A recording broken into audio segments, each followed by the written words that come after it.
InnoPodcast, un proyecto audiovisual de InnoCampus Explora. Buenos días, tardes, noches, cuando sea que lo estéis viendo.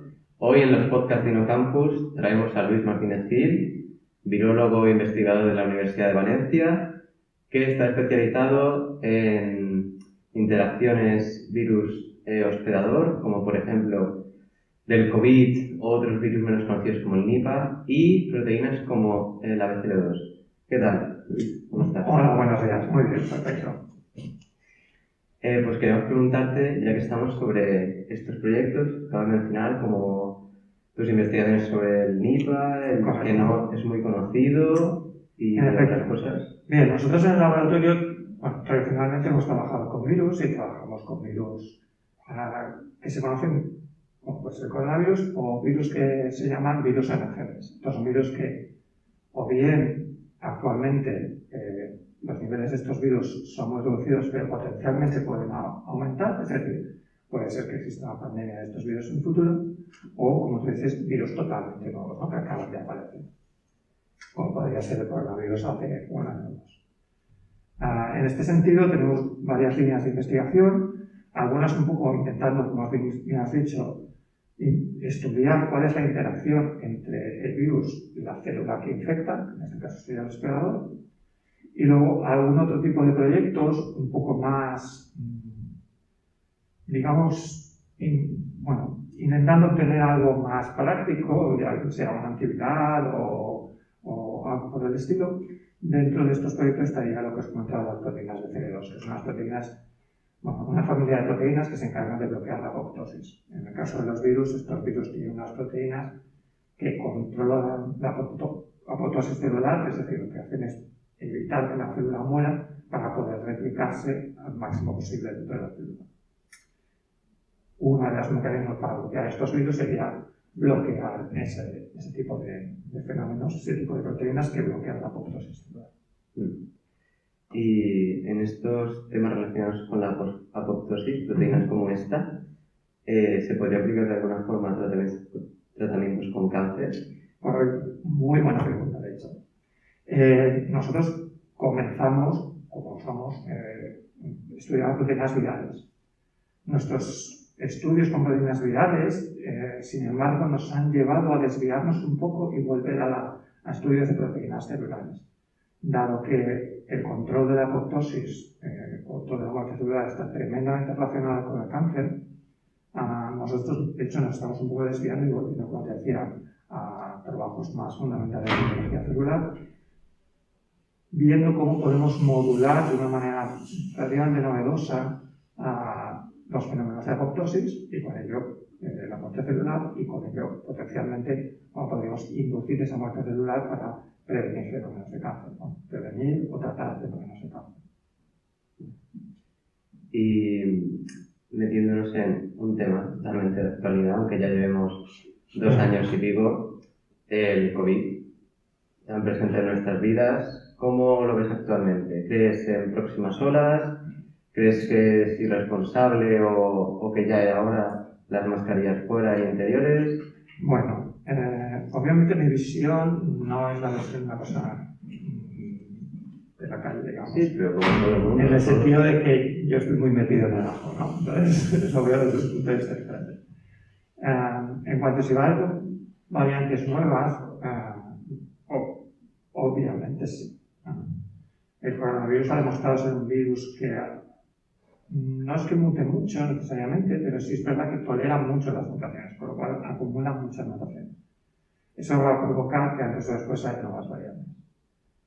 Eso no quiere decir que no estemos preparados para las nuevas variantes. Por ahora las vacunas, aunque se generaron frente a una variante, la que todavía no tenía ni nombre, ¿no? La variante original, ha demostrado ser bastante resistente a múltiples variantes, con lo cual, bueno, podemos estar en una buena situación si aparecen nuevas variantes, que aparecerán. Si toca actualizarla o no, pues bueno, ya veremos. En cuanto a la segunda pregunta que me hacías relacionada con el tema de las mascarillas, es muy temprano o no. Bueno, es verdad que es muy difícil decirlo porque, primero, que ya sabes que no tenemos todos los datos, al menos en el día a día, como teníamos antes, y hay que estar muy metido en epidemiología para seguir la pandemia. Y segundo, es verdad que los datos van cambiando. El número de casos graves de hospitalizaciones, bueno, aunque todavía es elevado, cada vez va siendo menor, por las líneas generales. Y es verdad que antes o después hay que tomar esa decisión de, bueno, abandonar unas costumbres un poco relacionadas con la pandemia. No en vano, yo creo que no soy el único, probablemente yo también, que hemos estado como muy sanitos durante los últimos 2 años, ¿no? Nadie ha tenido un resfriado, ni una gripe, ni nada. Es cierto, sí. Con lo cual, los beneficios de un distanciamiento social o de unas costumbres higiénicas adecuadas son evidentes. Si eso implica usar una mascarilla, si eso implica cierta distancia, bueno, pues eso ya supongo que cada uno tendrá que tomar sus propias decisiones, pero los beneficios son innegables. Vaya como en Japón y en China, que utilizan Como las en muchos países mascarillas. asiáticos, correcto. Muchos países asiáticos, bueno, no sé si sabes que yo estudié en un SARS-1 y es verdad que en Europa, bueno, en el mundo occidental ni nos enteramos, pero ellos se asustaron mucho. Ellos se asustaron mucho y no solo, bueno, hizo más o menos normal el uso de la mascarilla, sino que ellos pusieron en marcha muchos otros sistemas de prevención y por eso al principio de la pandemia los números de infectados, por ejemplo, en Taiwán o en Japón, eran ridículos comparados con los que teníamos aquí, ¿no? Ellos controlaban mucho mejor la situación porque estaban prevenidos. A nosotros nos pilló un poco así, a pie cambiado. Y precisamente ahora hablando de Asia, ahora mismo está golpeando muy fuerte el coronavirus por la zona de creo que es Shanghái, China. Sí, porque al principio lo tomaron tan bien y ahora de repente es todo... Que ahora estamos aquí también, ahora están allí también. Claro, aquí bueno, se mezcla la ciencia con la política, eso es un poco más complicado. Desde el punto de vista científico, ellos lo hicieron muy bien al principio. También es verdad que no se puede utilizar, o creo yo, que no se puede utilizar la misma respuesta 2 años después. Probablemente sus campañas de vacunación no fueron las adecuadas, probablemente la eficacia de su vacuna no fuese la que, bueno, están diciendo que fue, porque a las pruebas me permito, aquí tenemos una tasa de vacunación excelente y gracias a ello, pues bueno, lo estamos llevando más o menos bien. Ahí no es así. Y no es así, tienen que solucionar el problema de la manera que lo solucionaron al principio a base de restricciones muy duras. Pero bueno, antes o después, obviamente, tenemos o bien que vacunar mejor, o bien a vacunar a mayor población para poder levantar esas restricciones, porque eso obviamente no se puede funcionar así. Entonces la razón principal es que allí no se han vacunado tanta gente como aquí. Bueno, en efecto, el porcentaje de vacunación es mucho menor y lo que no sabemos tampoco cuál es el verdadero efecto de algunas de las vacunas que se han producido en China. Ellos en algún momento de la pandemia decidieron, por ejemplo, solo aceptar su vacunación. Entonces tú no puedes entrar a China a estar vacunado con, digamos, vacunas no orientales. Eso nos indica o nos dice que, bueno, se querían ceñir a sus propias vacunas y puede ser que no tuviesen, digamos, la eficacia que ellos dicen que tienen. Pues hablando de eso y de vacunas y tal, tema de negacionistas, porque yo, como usuario de Twitter, veo muchísimos tweets de negacionistas y lo que más veo, sobre todo, es que hablan de que si aceptan sangre, por ejemplo, yo soy donante de sangre y he leído que no quieren aceptar sangre de donantes que se hayan vacunado porque posee una proteína del virus, como es con la que no. Bueno, Es extraño, ¿no? los motivos por los cuales las antivacunas son antivacunas son muy variados y en la mayoría de los casos, por decir 99,9999, totalmente racionales. Sí, pero ¿cómo desmentirles? ¿Qué razones? ¿Cómo desmentirles? Bueno, es verdad que no es fácil y es un problema asociado a la vacunación desde el origen de las vacunas. Bueno, los que nos hemos dedicado a esto, nos dedicamos a esto, hemos estudiado, aunque sea, o leído, aunque sea de manera lúdica, un poco sobre el origen de las vacunas, la historia de la vacunación, y desde el primer origen, la vacuna de Jenner, ya había, en este caso, negacionistas. Algunos de estos negacionistas tienen unos motivos políticos, económicos, y no lo neguemos, el movimiento negacionista genera muchísimo dinero y hay gente que se aprovecha de ello. Es verdad que hay otros que son como un poco víctimas de, o bien los que quieren sacar tajada, o bien simplemente de desconocimiento y de los ideales políticos. ¿Cómo se los convence? Pues ya digo, es muy complicado. Yo creo que lo mejor que puede hacer la sociedad en general es educar, me refiero a educar a la gente joven para que sean personas en un futuro, ciudadanos en un futuro con cierta capacidad de raciocinio. Y por otro lado, obviamente, entender, y no quiero decir intentar convencerlos, porque a lo mejor si se les pone impresión no es la mejor estrategia, pero sí, bueno, contar las cosas lo más claro posibles, de una manera lo más neutral posible, para que la gente entienda que tiene opciones. Y si alguien realmente cree que su opción es no vacunarse, pues aceptarlo y tratarlos como personas que son. Y es un tema muy complejo, ¿eh? Sí, la verdad es que sí. Vale, quería volver atrás un momento al virus Nipah, porque, vale, eres un virólogo, investigas todo esto y obviamente quería preguntarte sobre el COVID, pero no quería quedarme ahí, Vale. porque he leído sobre el Nipah y, como tú has dicho antes, hay virus que surgen de repente y hay que buscar la primera respuesta, y otros llevan aquí muchos años con nosotros y hay que ver si en el futuro podéis ser potencialmente peligrosos aunque ahora no lo sean. Entonces, ¿qué hace al Nipah un objetivo de potencialmente peligroso? ¿Qué es lo que hace? ¿Cómo infecta? Vale. El Nipah es un virus del sudeste asiático, bueno, que se encuentra fundamentalmente en el sudeste asiático, no es que el virus haya nacido o muerto allí. Es un virus que fundamentalmente infecta a murciélagos, igual que ocurre con el coronavirus antes. Sin embargo, se han dado casos en los que personas que, bueno, porque han estado en contacto o bien directamente con comida contaminada por el virus, es decir, digamos que un murciélago de estos come algo de fruta y luego la persona se come esa fruta, o bien porque están en contacto estas personas con otros animales que también pueden infectarse, como bueno, porcino y demás. Y se han dado casos de infecciones en humanos. Es más, se ha dado algún caso, muy pocos, de transmisión humana-humana. Con lo cual existe, teóricamente al menos, una potencial transmisión del virus. Eso es uno de los principales problemas. El segundo, y quizás el más evidente, en algunos de los brotes de Nipah que hay, y hay casi todos los años, el porcentaje de mortalidad registrado, oficial al menos, ha llegado a ser del 100%. Con lo cual, claro, si en el coronavirus hemos estado muy mal con un porcentaje de mortalidad de 1, 0,5, 2, lo que sea, depende mucho del país, de cómo se han registrado los números. Claro, si estamos hablando del 80-100%, pues imagino. Eso enciende las alarmas, obviamente. Claro, ahí eso enciende mucho las sobre todo si se ha dado aunque sea un caso de transmisión humano-humano.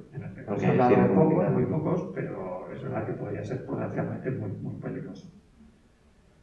Yo los datos de mortalidad, por ejemplo, creo que habría que ponerlos muy entre comillas, porque conocemos muy poco, son países donde los sistemas sanitarios no están muy avanzados, y realmente conocer quién se ha infectado y quién de esos realmente ha fallecido es muy complicado, muy complicado.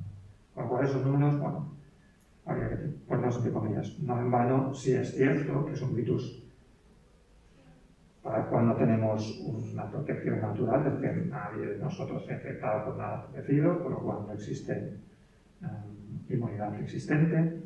Y son virus para los cuales no hay ningún tratamiento, no hay ninguna vacuna, obviamente, porque nadie se ha preocupado de eso hasta ahora, con lo cual una potencial pandemia sería horrorosa. No solo yo me doy cuenta de esto, obviamente la comunidad científica está muy al tanto, incluso en la industria de Hollywood. Seguro que tú, y lo que estoy viendo, ha visto la película Contagio 300 veces durante la pandemia, ¿no? Bueno, pues la película Contagio está basada en un hipotético brote del virus. Ellos nunca mencionan el virus, o el nombre del virus, pero está basado en... Pero, ¿crees que es algo que la población, por así decirlo, deba preocuparse por ese virus ahora mismo? No. A ver, la población en general no debe preocuparse. Las autoridades sanitarias y los profesionales del campo sí debemos preocuparnos mucho por el tema. Aquí cada uno tiene su labor. Es decir, yo obviamente no me tengo que encargar de la política económica del país ni nada por el estilo. O yo no me tengo que encargar de que tú eres matemático. Químico. Químico, perdón. Bueno, pues no me tengo que preocupar de cuál es la química detrás de la síntesis de plásticos o de la degradación de estos plásticos para evitar problemas de contaminación. Pero debo confiar en la gente que se conoce. En este caso, los que trabajamos en este campo hacemos lo mismo.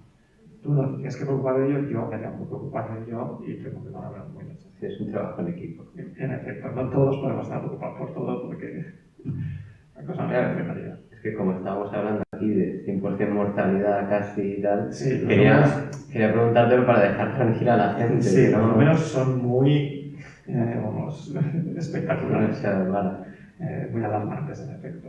Sin embargo, reconozcámoslo, son virus que en algunos brotes ha habido, no sé, 80, 90 casos como mucho, ¿no? Pero normalmente los brotes son muy poca gente, están muy localizados en una parte del mundo y en ese sentido la gente en teoría está tranquila.